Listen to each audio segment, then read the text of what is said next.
Baik, selamat pagi Bu. Nah, nanti saya akan melakukan wawancara pada Ibu dan juga nanti saya juga akan melakukan pemeriksaan fisik ya Bu ya. Tapi sebelum itu saya akan melakukan cuci tangan dan langkah terlebih dahulu. Ibu silakan menunggu. Apakah tidak apa-apa Bu? Baik.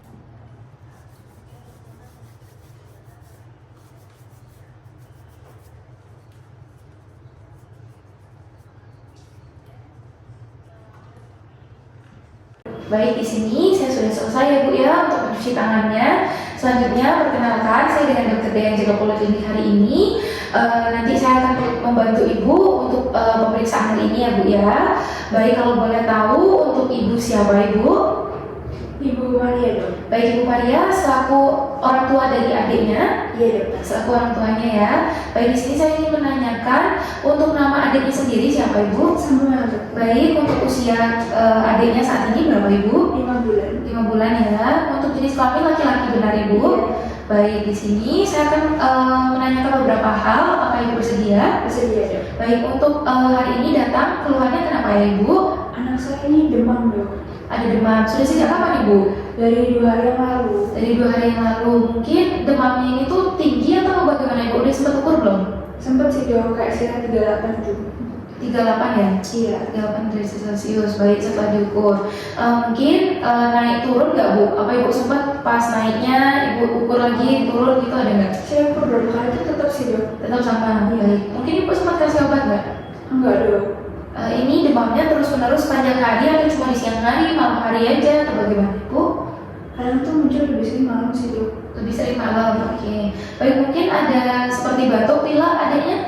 Pilek dong. Pilek ada ya. Pileknya sejak kapan Bu? Sama dari 2 hari lalu. Sama. Mungkin ada sariawan juga? Kalau saya kan enggak ada sih dong. Nggak ada ya. Baik, saya tanya lagi Bu mengenai pileknya. Itu mungkin kental, warnanya kuning atau bagaimana Ibu? Bisa dideskripsiin nggak? Saya lihat sih cair gitu sih dong. Cair gitu ya? Bening cair gitu aja. Bening cair gitu aja. Oke. Banyak nggak Bu biasanya? Enggak terlalu juga. Nggak terlalu ya. Baik, mungkin sebelumnya adanya pernah ada alergi makanan atau alergi udara dingin mungkin atau apa Bu? Enggak tahu sih dong saya kalau itu. Nggak tahu ya. Harusnya Baik. enggak ada ya. Harusnya nggak ada. Baik. Kemudian mungkin sebelumnya pernah kena infeksi berulang? Enggak ada. Nggak ada ya. Adiknya pernah masuk rumah sakit Bu sebelumnya? Enggak. Nggak ada. Riwayat operasi ada nggak? Enggak. Nggak ada ya. Oke.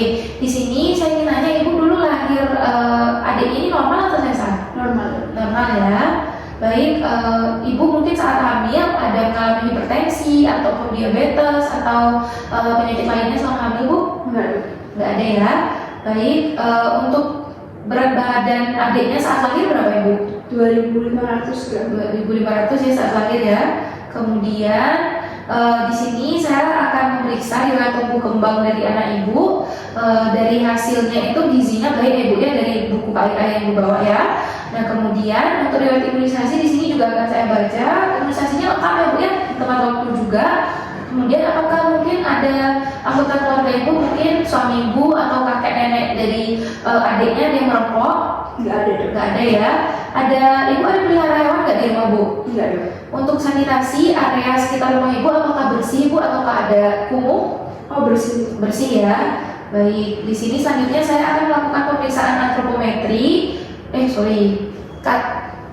Baik, di sini selanjutnya saya akan melakukan pemeriksaan fisik ya. Nanti mohon Ibu meletakkan adiknya di bed pemeriksaan, ya Ibu ya. Baik. Di sini ya dokter. Iya benar Ibu. Iya dok. Ya. Permisi adik ya. Di sini saya izin untuk membuka baju dari pasien. Nah, pertama yang akan saya lakukan adalah melakukan pengukuran tekanan darah. Saya akan mengambil terlebih dahulu untuk stetoskopnya dan juga tensinya.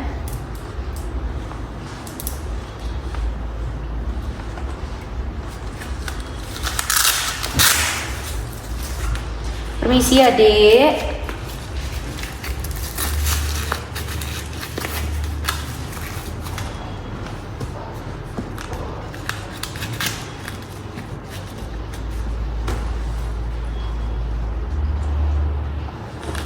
Oke.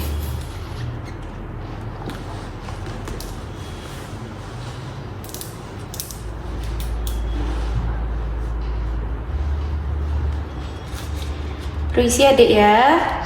Tak mulai periksa ya. Baik, di sini saya mulai periksa ya.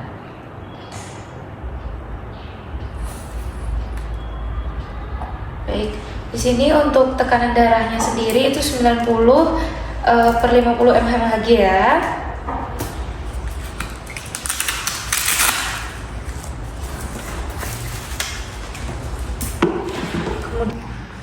Baik, di sini selanjutnya saya akan melakukan pengukuran suhu tubuh, yaitu dengan metode aksila.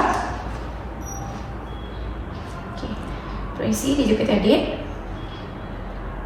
Oke, di sini saya dapatkan untuk suhunya sendiri itu ada di 37,5. Selanjutnya saya akan melakukan penghitungan frekuensi nadi dengan tepat, yaitu saya nanti akan melakukan palpasi pada arteri radialis dari bayi. Permisi adik.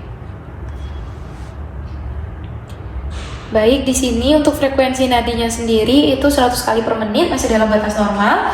Lalu selanjutnya di sini saya akan menghitung frekuensi nafas bayi dan menilai pernapasannya apakah normal, takipnu ataupun ada retraksi.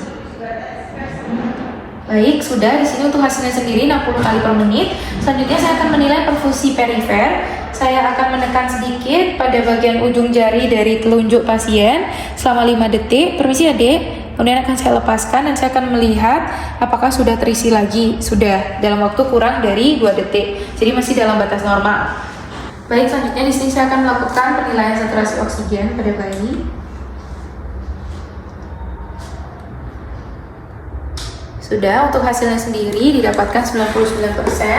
Kemudian lalu selanjutnya saya akan lakukan pemeriksaan head to toe, mulai dari pemeriksaan wajah. Di sini saya lihat apakah permukaan wajah dari bayi simetris ataukah tidak. Di sini bayinya simetris ya, dan tidak ditemukan adanya kelainan wajah yang khas seperti pada Down syndrome. Kemudian di sini saya memeriksa warna kulit pasien. Warna kulitnya normal, tidak ditemukan adanya ikterus ataupun cyanosis, ruam, tapi ada bercak lahir pada bagian tangan pasien. Kemudian untuk kondisi kulitnya juga normal, tidak ditemukan adanya kulit yang mengelupas ataupun kulit kering. Lalu selanjutnya di sini saya juga akan memeriksa kepala pasien. Untuk inspeksi bentuknya normal, tidak ditemukan adanya anencefali. Kemudian di sini saya akan memeriksa untuk mata pasien. Nah, refleksnya normal, kemudian jumlahnya juga normal, tidak ditemukan adanya strabismus. Lalu selanjutnya untuk pemeriksaan telinga, nah jumlah telinga normal, kemudian saya tidak menemukan adanya sekret yang keluar dari telinga pasien. Lalu selanjutnya di sini saya akan memeriksa hidung dari pasien, itu normal tapi ditemukan adanya sedikit sekret berwarna kebeningan ya. Berwarna bening, kemudian tidak ditemukan adanya deviasi septum. Lalu selanjutnya di sini saya akan melakukan pemeriksaan mulut pada pasien. Nah, tidak ditemukan adanya bibir sumbing. Kemudian saya memastikan untuk bentuk dari bibir pasien ini simetris, dan juga selanjutnya saya tidak menemukan adanya bercak putih ya pada mulut pasien. Kemudian di sini saya akan menggunakan sarung tangan untuk menilai refleksi hisap dari pasien. Nah, di sini saya akan memeriksa refleksi hisap pada pasien. Saya akan masukkan ke dalam mulutnya. Nah, normal ya, dia langsung mengaitkan mulutnya pada tangan saya.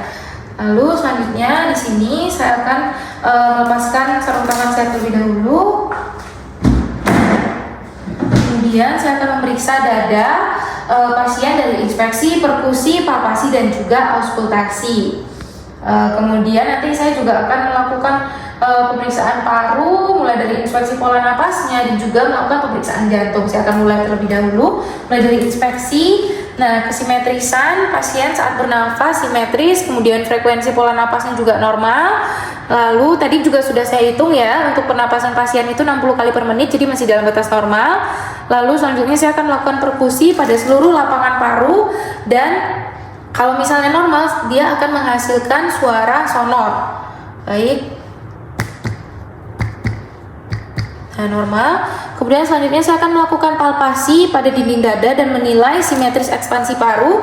Kemudian nanti saya juga akan melakukan palpasi jantung untuk menilai adanya trill atau pulsasi.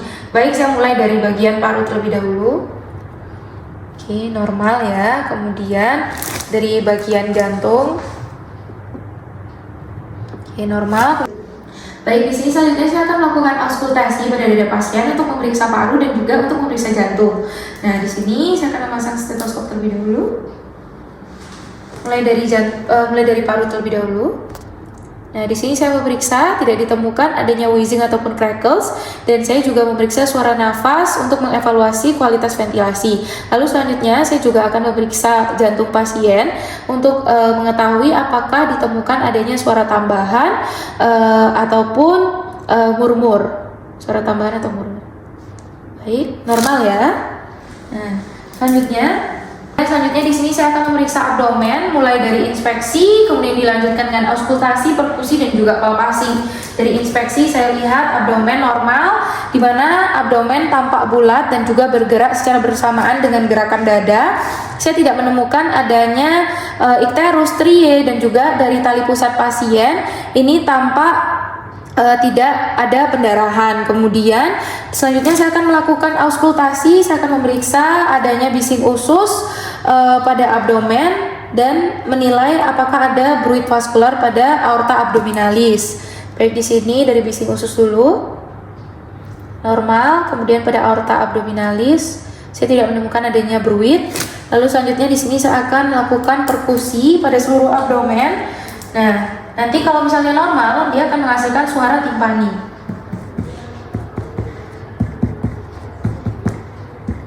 Normal ya. Baik, di sini terakhir saya akan melakukan palpasi pada bagian abdomen pasien untuk memeriksa apakah ada pembesaran organ.